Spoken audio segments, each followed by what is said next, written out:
Welcome to TYT Sports, everybody. Jason and Francis here with you for 3 exciting stories. And we're going to get right into it because it's been I think it's been 2 weeks since we've been back on the Pluto Show. Actually, in about 3 months, I think we've only done it 2 or 3 times together. We've had J.R. Jackson filling in. We've had other hosts filling in. Mediocre substitutions, to be fair. It doesn't get better really than mediocre. This. Does it get better than this? Nah, they're all substitutes. They're understudies. They're understudies. We're preparing them for the future. Right into it. Mark Cuban addresses the Mavs season. So a lot of speculation from reporters, media members, beat writers that the Mavs should tank this season so they can get a #1 overall pick. But Mark Cuban made a very sound point. Mark Cuban does like to talk, Francis, so much that these are all his quotes. Look at that. I love Mark Cuban when he talks, though, because I think it's always headline-worthy. Haters gonna hate. We think that you always compete, Cuban said after finishing his pregame Stairmaster routine Sunday night. If you're competing when the league is better like it is this year, if you don't do well, you'll be in a position to get a good pick, which, remember, even if you have the worst record in the NBA, there's a 75% chance you are not going to get the top pick. Yep. Because of the draft lottery. He says in terms of losing and teams that have losing mentalities, there are so many teams that became 4 years away from 4 years away because you guys just learned how to lose. They stopped caring about any individual game and just got used to it, and you don't want guys developing those bad habits. We have so many young guys on this team, we want the games to mean something, not to be, okay, who are we going to pull in the fourth quarter so we can lose this game? That's not how teams develop good habits.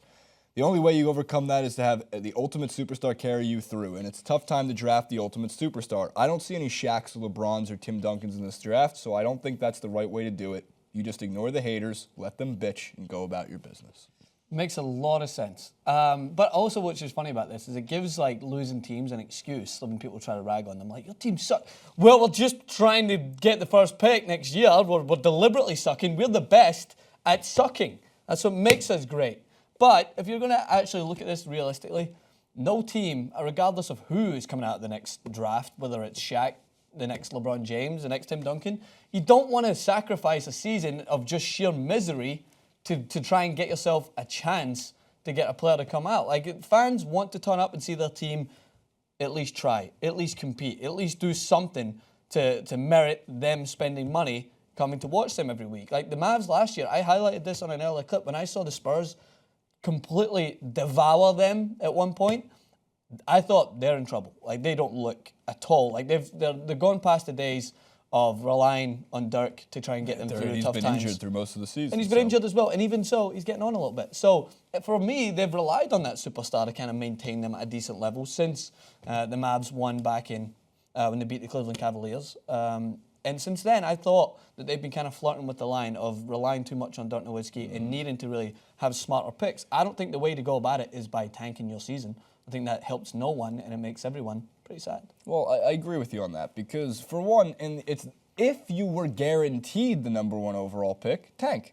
But you're not. That's the whole point I think that Cuban really was trying to drive home, is that you can tank away. The other point he's trying to make is unless there's a draft class that is like that of the LeBron, Melo, Wade, Bosh draft, where it doesn't really matter if you lose every game and get the 2nd or 3rd overall pick. You're getting a game-changing player. Mm-hmm.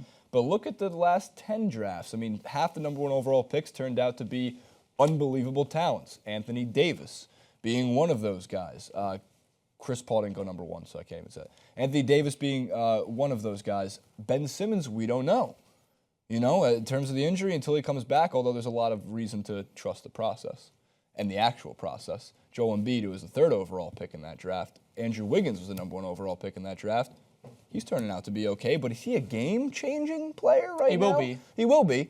But right now, as immediate as LeBron as immediate as Wade was, they used him to attract other players. That's true. And they got Karl Anthony Towns. That's why I never. It's hard for me to believe unless someone is of the LeBron James stature, right, that sole player can change the full franchise. We haven't seen Ben Simmons yet, but when I think about a draft pick, you're building someone to help you attract more players for the future. You're bringing in someone that in a couple of years you can be like, all right. They did bring in Harrison Barnes, you know? I mean, that's all I'm going to give to Harrison Barnes.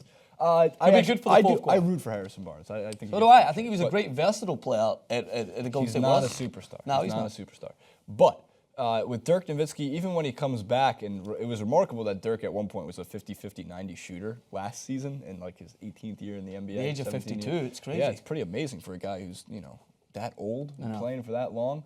And also I think 7th all time on the scoring list. It's truly remarkable that Dirk Nowitzki's just career, all with Dallas, the championship. That plaque's already been made for the Hall of Fame. Yeah. But in terms of it, him being injured and not being on the floor has definitely a tremendous impact, but he's still in the locker room, could still teach and still help, mentor the team in certain ways. As Cuban was saying too, they can go out and try to win every game and still get the first overall pick because they're not going to win every game. There's a better chance of losing every game even when they try with the team they have right now.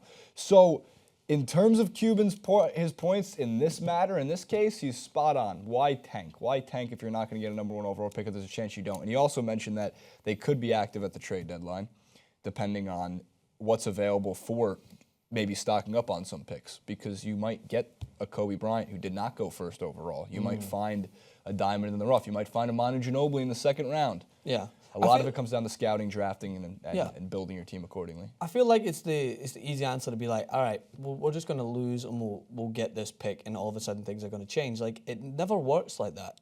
It goes around. You have to. There's so many It took the Sixers like 6 years to do that. And even more so, we don't know. We've got even the person that they brought in to expect their franchise to turn around, he's injured. The injuries happen as well, but luckily enough, they have a couple of other decent players that are helping give the fans hope, ensuring that they're signed for something to turn around in the future. I think it's just a very risky game to be playing a sport like basketball, hoping that other things that are outside of your control come to fruition. I think you should always be looking to control what you can control, which is the team mentality, your performances, the fact that you're unable to compete against opponents that you really should be on paper. I think that's more so something that can't be just replaced by bringing in a star-name player. I think it's something that you need to build that franchise around. And I think the Mavs have always had a sort of winning mentality when Dirk Nowtizki was at the helm. I agree. And I think they've lost that along the way. That's not going to easily be fixed. Francis, you make very sound points, valid points. Their winning mentality, I don't know what happened to it. I think the team that we saw almost 10 years ago, the Mavs in 07, is just not the team that we've seen 10 years later. And I know they won they beat LeBron's Heat in 2011. That was a magical run, but I thought they were actually, even though they won in 2011, I think they were as good, if not a better team in 2007, even though they lost to, remarkably, Dwayne Wade and the Heat. Yeah, I remember that.